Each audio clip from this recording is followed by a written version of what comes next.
Chaque année, des milliers de tonnes de matière venue de l'espace tombent sur notre planète. Nous savons que chaque jour, 100 tonnes de débris entrent dans notre atmosphère. Le plus souvent, sans que nous le remarquions. Mais parfois, il est difficile d'ignorer ces phénomènes. À travers le monde, des témoins racontent avoir découvert une matière étrange lors de la chute d'un météore. Il s'agit parfois d'une matière gluante. Dans d'autres cas, d'une pluie sanglante. Certains y voient une forme de vie extraterrestre. Les scientifiques sont aujourd'hui à la recherche d'indices. Ce qu'ils découvrent pourrait bouleverser l'idée que nous nous faisons de la vie dans l'univers.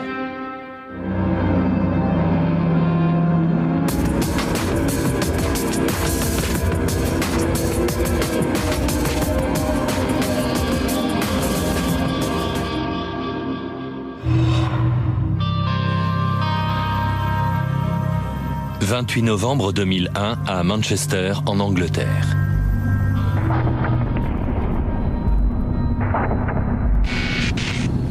Stephen Mira enquête sur les phénomènes paranormaux. Il a reçu un appel. Un couple de témoins a vu un soir des lumières étranges tomber du ciel. Il se rend sur place pour mener son enquête. Les témoins auraient vu les lumières tomber dans ce champ. Stephen Mira cherche tout ce qui aurait pu tomber après une pluie de météorites récentes. Il fait une découverte étonnante. C'était ici. On l'a trouvé à cet endroit précis. Une flaque gélatineuse. En m'approchant à moins d'1 mètre, j'ai pu sentir une odeur. Ça sentait le soufre. Cette odeur est souvent associée aux météorites. Elle évoque celle d'un œuf pourri.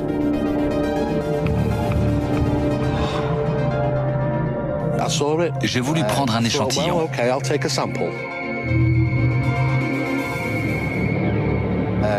Je voulais le faire analyser par l'université voisine. Mais la curiosité est plus forte. Il touche du doigt la gelée.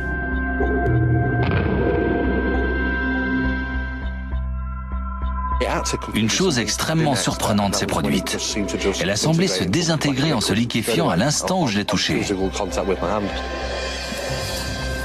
La faible quantité qu'il parvient à récupérer n'atteindra jamais le laboratoire. Le lendemain, je me suis aperçu qu'elle avait complètement disparu de la boîte. Pour lui, cette gelée qui se désintègre est quelque chose de totalement nouveau. On est bien obligé de penser que cette chose est tombée du ciel. Il est facile de conclure qu'il s'agit peut-être de l'un de ces fameux crachats de lune, qui pourrait être d'origine météorique, ce qui est selon moi la seule explication.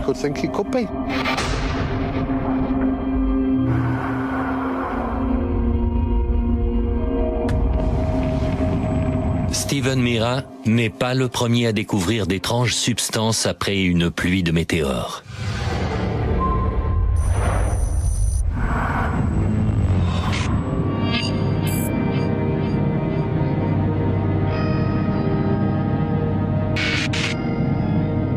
Dan Rolfe, de la Société d'histoire de Pennsylvanie, a retrouvé des centaines de témoignages de chutes de substances étranges. Pourtant, l'un d'eux est tout à fait particulier.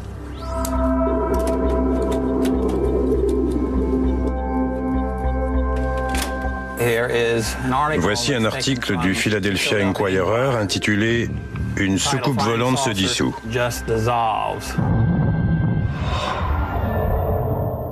En 1950, tard dans la soirée à Philadelphie, 2 policiers voient quelque chose tomber dans un champ.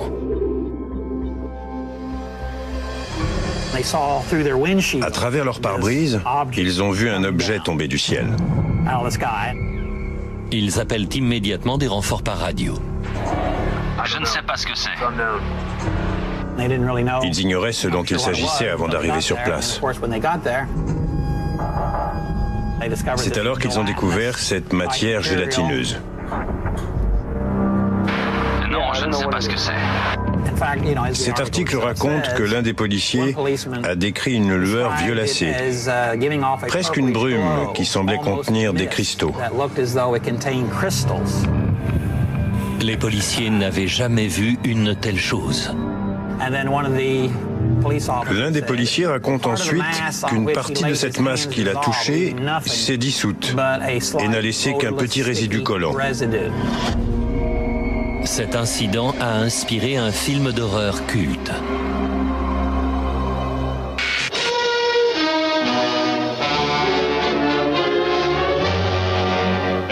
Vous qui regardez ces images, soyez prudents, car la créature la plus monstrueuse jamais imaginée s'apprête à envahir ce cinéma.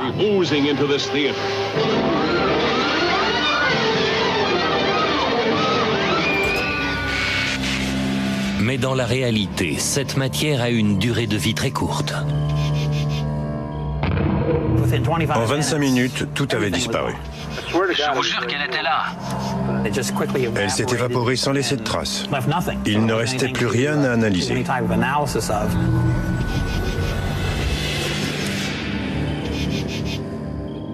Encore un mystère non résolu. Il présente des similitudes frappantes avec un autre fait mystérieux qui s'est produit dans une petite ville de la côte nord-est des États-Unis.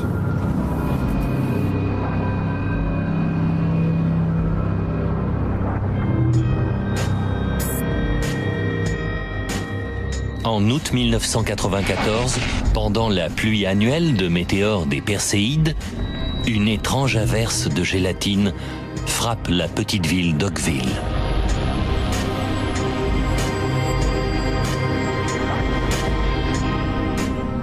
Je n'avais jamais vu ça.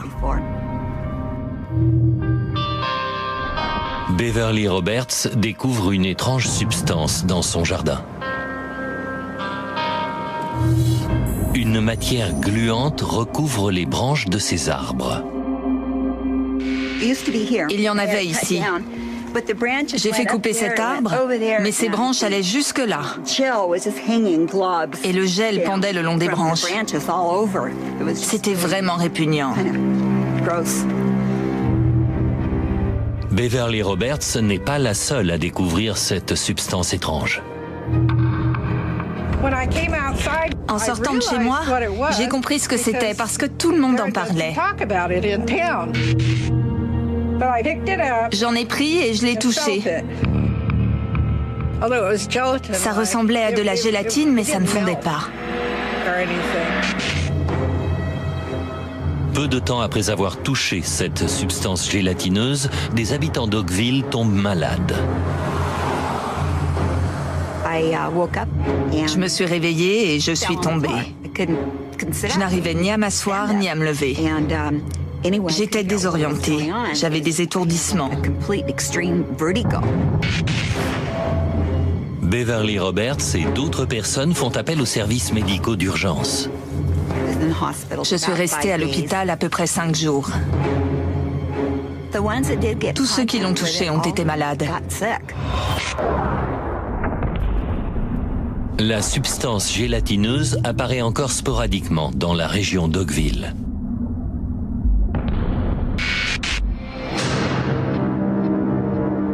Un échantillon de cette étrange matière est confié au service sanitaire de l'État de Washington.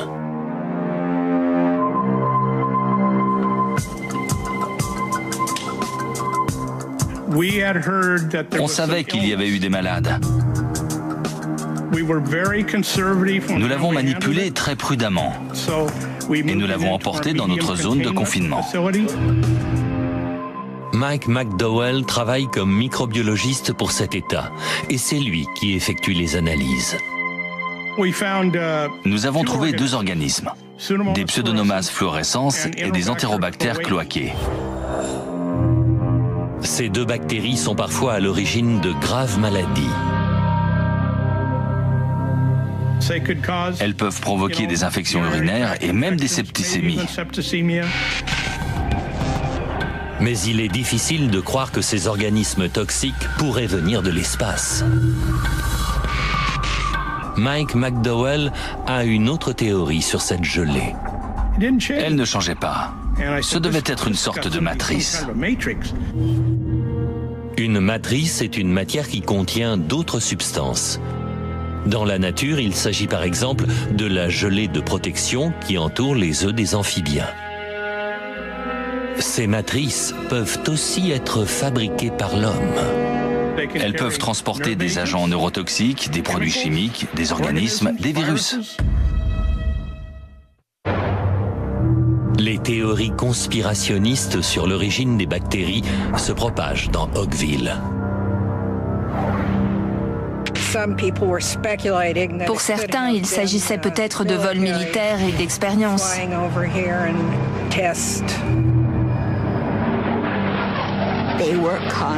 Des hélicoptères et des avions tout noirs nous ont survolés à très basse altitude. Beverly Roberts se souvient avoir vu des traînées de réacteurs dans les mois qui ont précédé la pluie de gélatine. Il y a eu un nombre fou de contrails. Un dimanche matin ensoleillé, ils ont dessiné tout un damier dans le ciel, comme s'ils avaient volé en ligne droite dans cette direction puis dans celle-là, comme pour dessiner une grille. Pour les scientifiques, ce que Beverly Roberts a vu est parfaitement normal. Le mot contrail signifie traînée de condensation. Ce sont les gouttelettes et les particules qui se forment dans le sillage d'un avion. Philippe Hopk et Suresh Daniyala sont ingénieurs en aéronautique. Ils insistent sur le fait que ces traînées sont des phénomènes naturels. Un réacteur d'avion dégage essentiellement du carburant en combustion. Si cette combustion est efficace, elle produit du dioxyde de carbone et de l'eau. Si vous libérez ce gaz chaud et humide dans une atmosphère froide, de petites gouttelettes vont se former et vont se disperser. Comme les petites bulles blanches qu'on peut observer dans le soda ou la bière. C'est ce qui produit ces traînées blanches à haute altitude.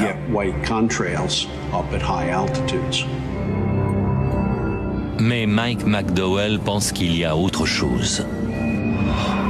Selon lui, peu de temps après qu'il a émis ses soupçons, l'échantillon aurait disparu. Quand je suis entré, l'échantillon n'était plus à sa place.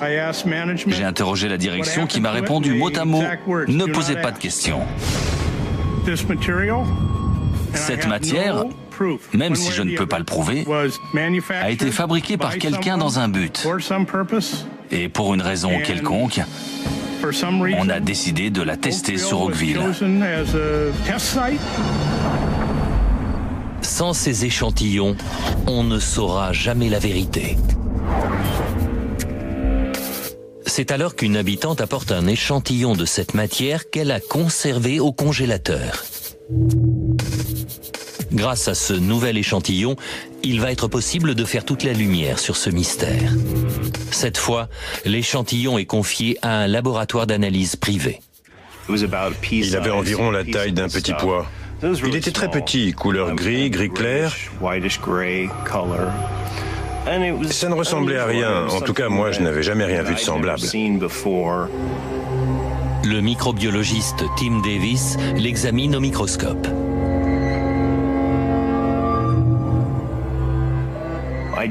J'ai vu des bactéries à l'intérieur de cette matière.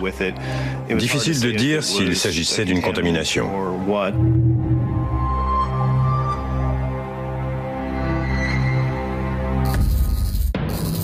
En analysant cette matière mystérieuse qui est tombée en pluie sur la petite ville d'Oakville, Tim Davis fait alors une découverte troublante. J'ai cru voir une cellule eucaryotique. Il s'agit d'une cellule complexe dotée d'un noyau.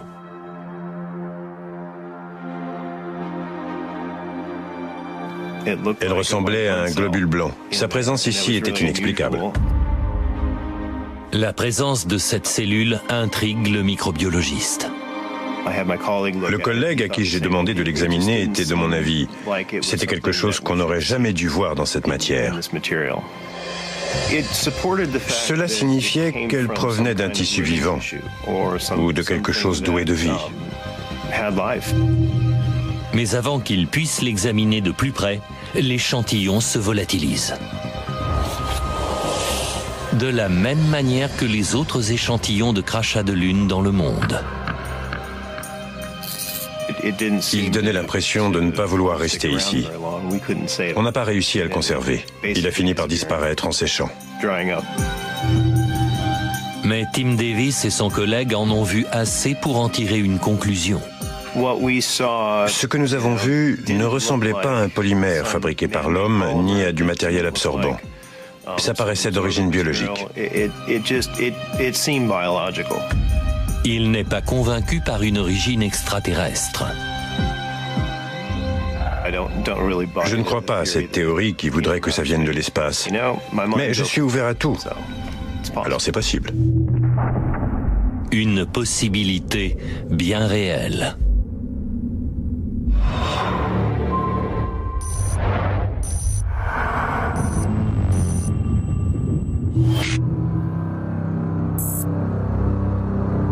Murchison, en Australie, le 28 septembre 1969.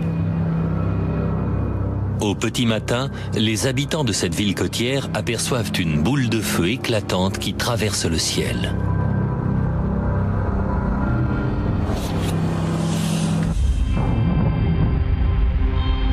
Quelques instants plus tard, des pierres commencent à tomber du ciel. Les scientifiques ramasseront plus de 90 kilos de débris de météorites. Dans le monde entier, des chercheurs se penchent sur les échantillons, à la recherche de traces de matières organiques. Ils découvrent des acides aminés.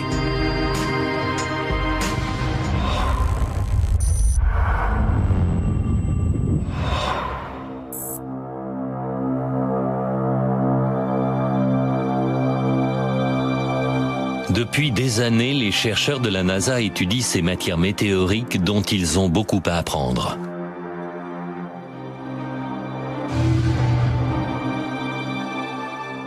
Grâce aux nouvelles technologies comme le microscope électronique, ils finissent par faire une découverte. En quelques heures, nous avons découvert d'autres formes filamenteuses très intéressantes. Elle se trouve dans une météorite plus âgée que notre système solaire. Mais ce n'est pas tout. Richard Hoover cherche inlassablement des traces de vie dans les météorites. Aujourd'hui, il analyse un échantillon de météorites provenant de France. C'est ce morceau qui m'intéresse.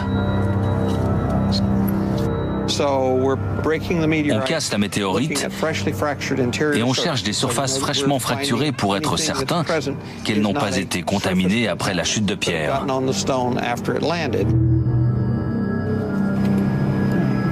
Il faut y aller tout doucement, avec soin.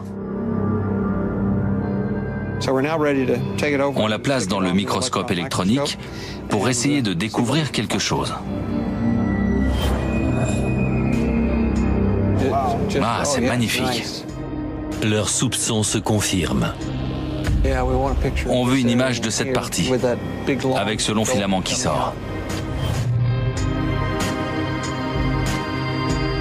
Les preuves apportées par ces météorites donnent de la crédibilité à une éventuelle origine extraterrestre des cellules découvertes dans la gelée d'Oakville.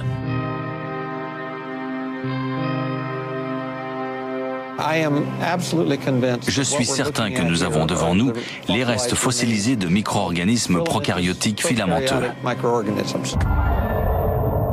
Richard Hoover est persuadé que des spécimens vivants pourraient survivre à un voyage dans l'espace vers notre Terre. Je ne pense pas qu'une traversée de l'atmosphère les tuerait.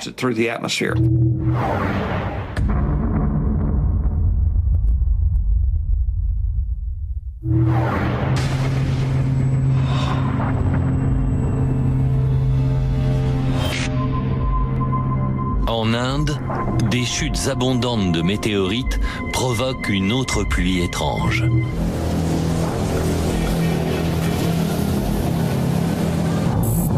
Juillet 2001.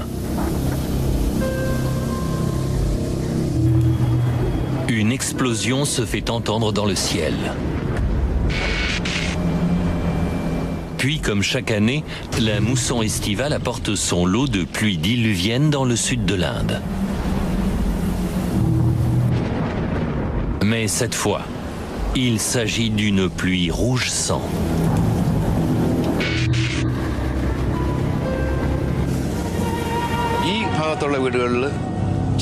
Dans certains endroits, c'était très marqué, aussi rouge que du sang. Les gens étaient épouvantés et s'en débarrassaient.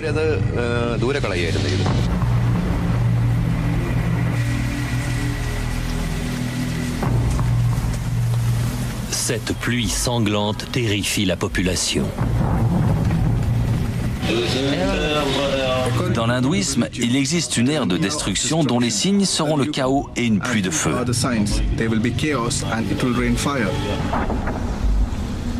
Un physicien de l'université Mahatma Gandhi ne se satisfait pas de ces explications. Il décide de prendre cette affaire en main. J'écoutais toutes les informations. Au fil des jours, le mystère s'épaississait. Personne n'apportait de réponse. Alors j'ai commencé à m'y intéresser.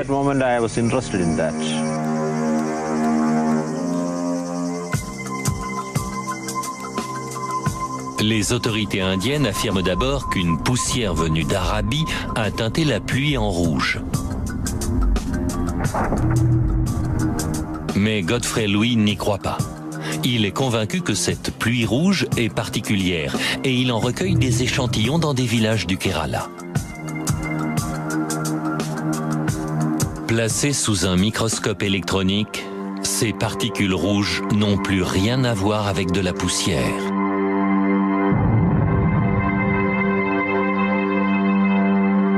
C'était très intéressant. La pluie du Kerala contient des cellules biologiques. Exactement comme la pluie gélatineuse qui est tombée sur Oakville. Elles ressemblent à des globules rouges, mais il s'agit d'autre chose car leur paroi cellulaire est très épaisse. Ce n'est pas une paroi de globules. Godfrey Louis et son équipe cherchent ensuite des traces d'ADN pour identifier ces mystérieuses cellules ainsi que leur origine. Le résultat est stupéfiant. Elles ne contiennent pas d'ADN. Pour Godfrey Louis, ces résultats ne peuvent signifier qu'une seule chose. C'est renversant. C'est peut-être d'origine extraterrestre. Je sais, c'est énorme.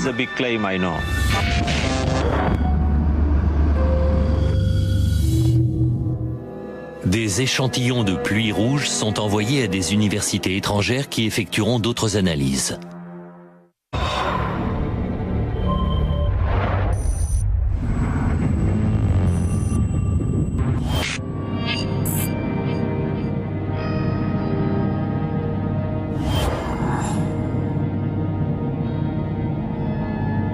L'historien Dan Rolfe a étudié de nombreux témoignages semblables à ceux de la pluie rouge du Kerala et de la pluie de gélatine d'Oakville. Certains d'entre eux remontent au Moyen Âge.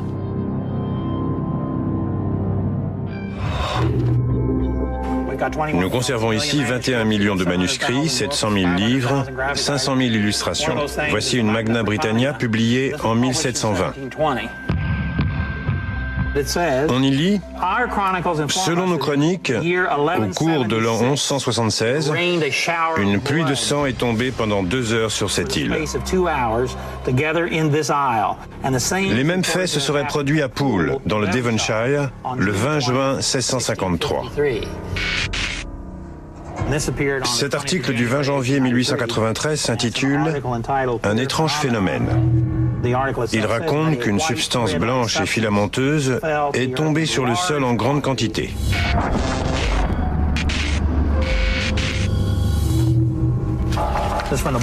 Le Baltimore Daily Gazette, du lundi 10 octobre 1864, publie en 2e page un article intitulé « Un météore rare ».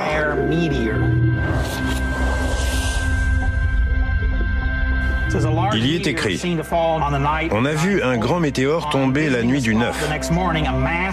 Sur place, le lendemain matin, on a découvert une masse gélatineuse et semi-transparente de la taille de la tête d'un cochon sauvage. Un spécimen de cette masse a été confié à la Société d'histoire naturelle. Bien que placé dans une bouteille fermée par un bouchon, il s'était en grande partie dissous. De couleur jaune paille claire, il dégageait une forte odeur d'hydrogène sulfuré. Cette odeur de soufre est fréquemment décrite lors des chutes de météorites. Quelle que soit l'époque, la culture, on retrouve les mêmes éléments lors de chutes de météorites. À chaque fois, ce sont des résidus collants, une gélatine ou encore une sorte de sang coagulé. Que ce soit d'un point de vue scientifique ou historique, c'est clair qu'il se passe quelque chose.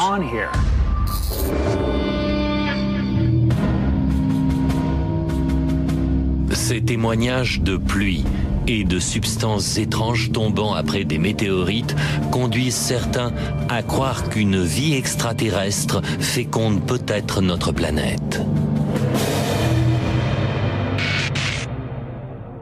Le siège de la NASA à Washington.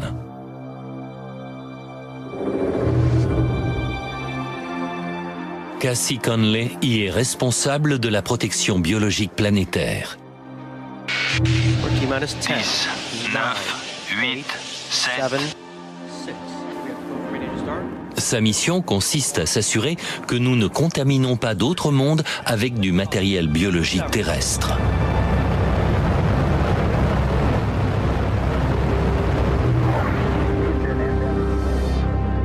Et aussi que nous sommes protégés des formes de vie rencontrées dans l'espace. Nous ne voulons surtout pas coloniser une autre planète par inadvertance, ni être victime d'une épidémie mortelle en rapportant quelque chose. Mais les pluies rouges et les crachats de lune ne l'inquiètent guère. Je n'ai aucune preuve convaincante d'une origine extraterrestre des pluies rouges du Kerala ou des crachats de lune. Ce sont des phénomènes terrestres. Elle ne craint pas non plus le débarquement de créatures extraterrestres. Depuis très longtemps, tout ce qui vit dans l'espace n'a qu'une envie, dévorer un humain. Et elle ne croit pas qu'elle soit déjà présente. On me communique parfois des témoignages sur des formes de vie extraterrestres arrivant sur Terre. Mais les analyses de ces météorites n'ont pas encore fourni de preuves convaincantes d'une vie venue d'autres planètes. Pourtant, tout cela pourrait bien changer.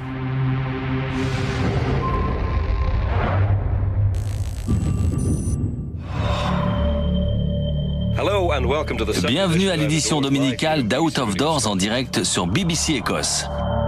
Nous étions en train d'enquêter sur une mystérieuse gelée lumineuse découverte dans la campagne écossaise. Dans le monde entier, on découvre des crachats de lune après des pluies de météores.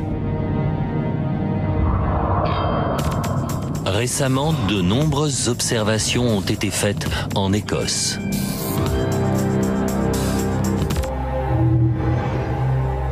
Ça devenait de plus en plus étrange. La semaine dernière, nous vous demandions d'en trouver plus. Toute cette histoire est parfaitement connue depuis des siècles. Les Allemands appellent ça la morve d'étoiles, les Écossais la baffe du ciel. C'est fascinant. Quand quelqu'un nous a avertis qu'il en avait récupéré et mis à l'abri dans son réfrigérateur, j'ai foncé.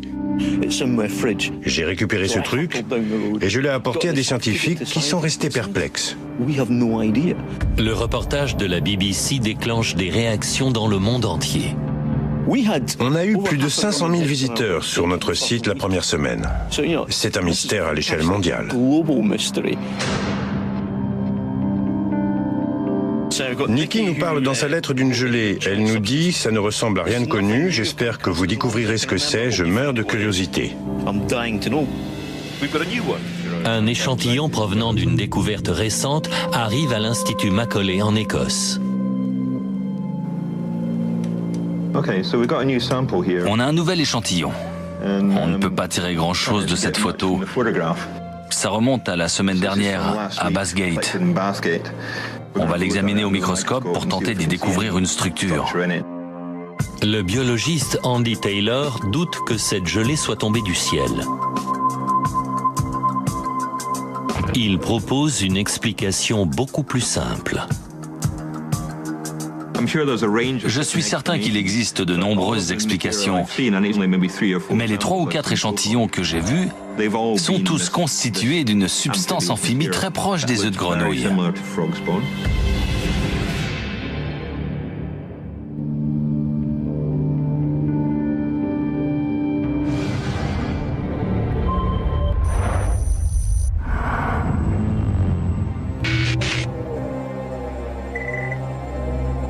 Des photos de crachats de lune sont envoyées à un spécialiste des amphibiens de l'université de Clarkson, au nord de New York, pour d'autres analyses. Mais lorsque le biologiste Tom Langen les examine, il en tire des conclusions très différentes. Voici des images de leur découverte que nous ont envoyées plusieurs personnes. Regarde celle-ci. Tu trouves que ça ressemble à des œufs de grenouille? Ça ne ressemble pas à des œufs de grenouille. Il n'y a pas d'autres cellules. Non, il n'y a pas d'autres cellules.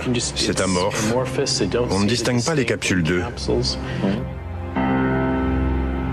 Je serais très étonné que d'aussi gros volumes, tombant dans des endroits inhabituels, soient d'origine amphibienne. Seul un test de l'ADN de l'échantillon écossais peut révéler son origine.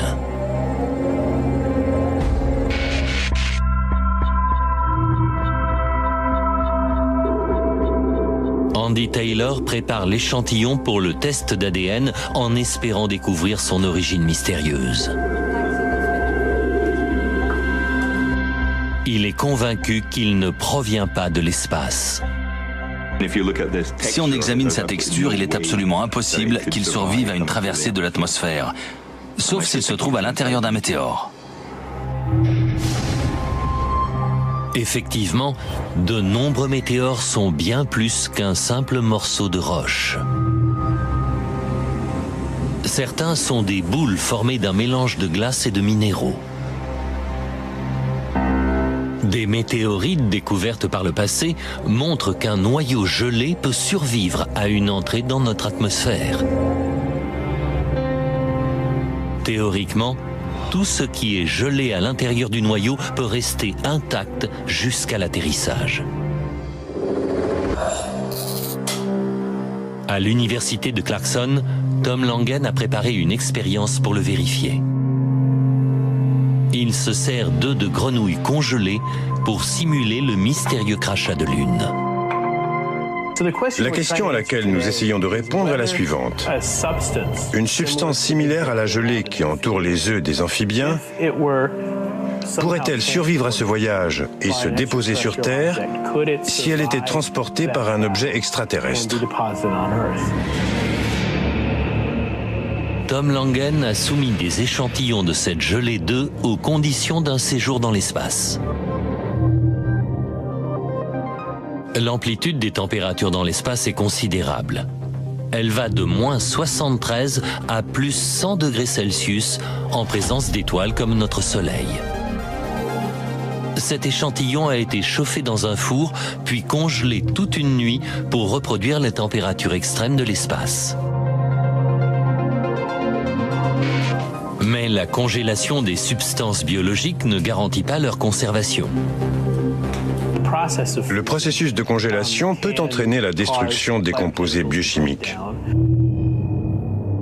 Tom Langen commence par réhydrater l'échantillon desséché. Comme s'il avait été décongelé, puis exposé à l'eau après son arrivée sur Terre. L'eau regonfle le film desséché et lui redonne l'apparence d'un gel. Puis Tom Langen examine l'échantillon à présent décongelé.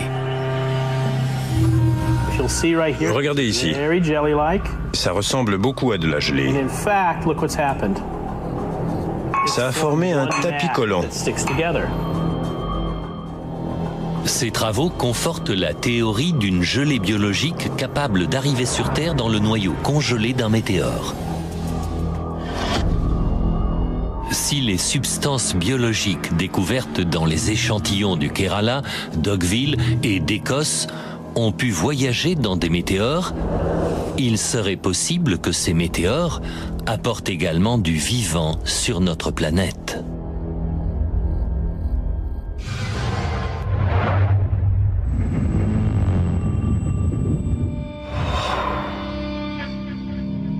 Nous sommes au département de biologie de l'Université de Caroline du Nord. C'est ici que le biologiste Bob Goldstein et son équipe étudient des animaux capables de survivre à un voyage dans l'espace à l'intérieur de météores. Voici un tardigrade. Il se promène au fond de cette boîte. Les tardigrades sont présents sur Terre depuis plus de 600 millions d'années. Ce sont des survivants de l'extrême. Bien qu'ils ne mesurent qu'un quart de millimètre, ce sont des animaux parfaitement développés. Les tardigrades sont beaucoup plus complexes que les bactéries, par exemple. Ce sont des animaux multicellulaires dotés d'yeux et de pattes et qui se déplacent comme nous. Les tardigrades ont une particularité fascinante, leur exceptionnel mécanisme de survie. Cette expérience montre leur caractère quasi indestructible lorsqu'ils sont déshydratés.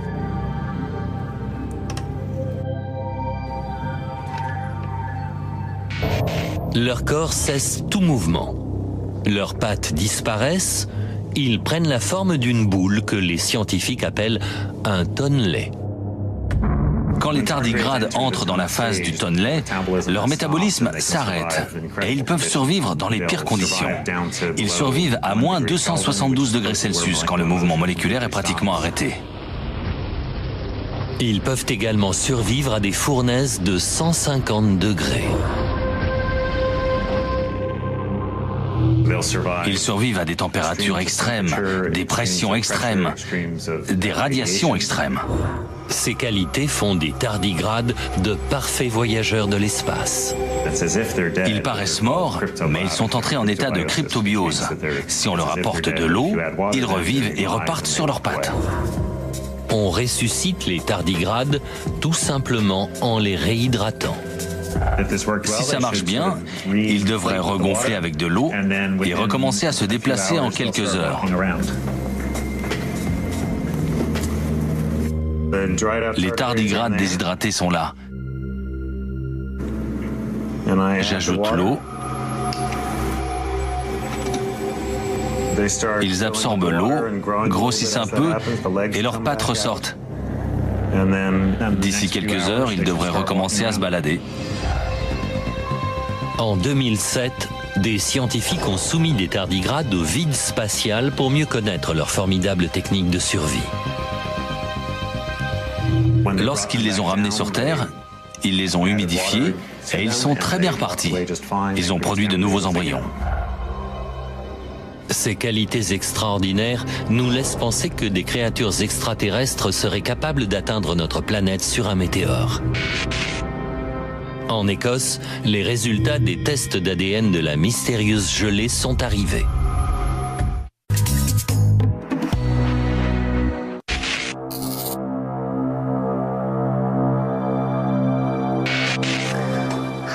Andy, voici les résultats que tu attendais sur ce nouvel échantillon de la gelée de Bathgate. Très bien, merci. On a essayé d'extraire l'ADN de cet échantillon, on a réussi. On a amplifié cet ADN et on l'a séquencé. Hélas, on a seulement trouvé les champignons qui le colonisaient. On n'a donc pas pu obtenir un ADN différent de celui des champignons. Apparemment, la seule vie présente dans cet échantillon est d'origine terrestre. Pour Andy Taylor, ce résultat prouve sa théorie.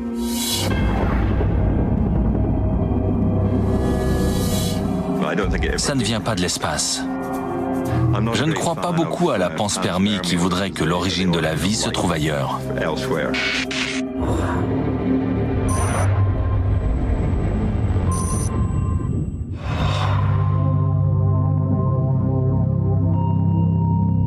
Mais un astrophysicien internationalement reconnu de l'université de Cardiff n'est pas du même avis.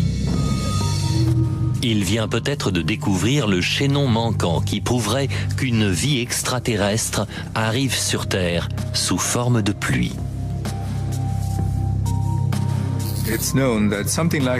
Nous savons que chaque jour, 100 tonnes de débris entrent dans notre atmosphère. Une grande partie est d'origine organique. Et cela, peu de gens le contestent. Chandra Wickramasinghe est l'un des principaux scientifiques qui travaillent sur la théorie moderne de la panspermie. Selon cette théorie, des comètes et des météores auraient répandu la vie sur Terre. Et ce processus se poursuivrait. La panspermie ne s'est pas interrompue il y a 4 milliards d'années. Les petites cellules rouges des pluies du Kerala pourraient bien en fournir la preuve. Il s'agit d'un échantillon d'origine très diluée, parce que la pluie originale commence à s'épuiser.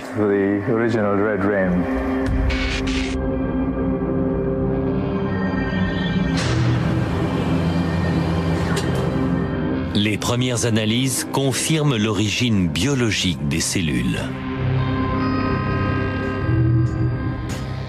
Elles ont des parois considérablement plus épaisses que celles des cellules normales. Elles présentent d'autres caractéristiques étranges. On a décelé des taux de calcium et de titane élevés, qu'on ne retrouve pas dans les cellules normales. D'autres analyses révèlent des capacités étonnantes. Elles ont montré une résistance aux ultraviolets et au traitement de choc, entre autres. Elles ont toutes les qualités nécessaires pour voyager dans l'espace. Ce n'est pas tout. Ces cellules contiennent des marqueurs indiquant aux scientifiques qu'elles contiennent de l'ADN. Mais ils ne parviennent pas à identifier sa structure, car il n'est comparable à rien. Elles ne sont proches d'aucun micro-organisme connu, ce qui indique une origine extraterrestre.